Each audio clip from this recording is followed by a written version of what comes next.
सल्तनत गलजार में एक खूबसूरत महल था जिसके बुलंद मीनार और सुनहरी गनबद दौर दौर से नजर आते थे। इस महल में शहजादी लाइबा अपने वालिद बादशाह के साथ रहती थी। लाइबा न सिर्फ खूबसूरत थी बल्कि बहुत ज़हीन और समझदार भी थी, मगर वो हमेशा अपने अंदर एक कमी महसूस करती थी, जैसे उसके मुकद्दर में कोई अहम काम छिपा हुआ हो। एक दिन महल की लाइब्रेरी में घूमते हुए लाइबा ने एक खिस्ता हाल कमरे का दरवाजा देखा जो अक्सर बंद रहता था। तजस्सुस की लपेट में आकर उसने दरवाजा खोला। कमरे के अंदर एक पुराना आईना रखा था जिसके फ्रेम पर जादुई नक़ूश कंदा थे।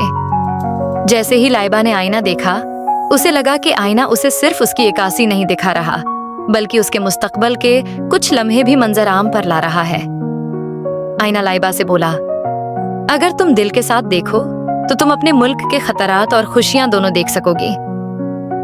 लाइबा ने हचकचाते हुए अपना अक्स देखा और अचानक उसे एक मंजर नजर आया जिसमें दुश्मन सल्तनत के सिपाही उसके महल की तरफ बढ़ रहे थे। आईना ने बताया कि यह खतरा करीब है, मगर उसका हल भी उसके हाथ में है।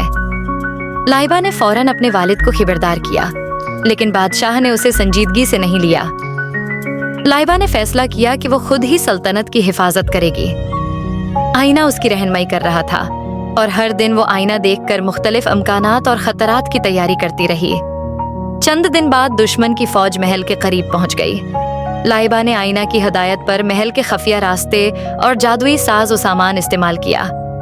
दुश्मन फौज हैरान रह गई क्योंकि हर चाल का जवाब पहले से तय था। आखिरकार दुश्मन फौज को शिकस्त हुई और वो वापस चले गए। बादशाह अपनी बेटी की बहादुरी और हिकमत देखकर हैरान रह गए।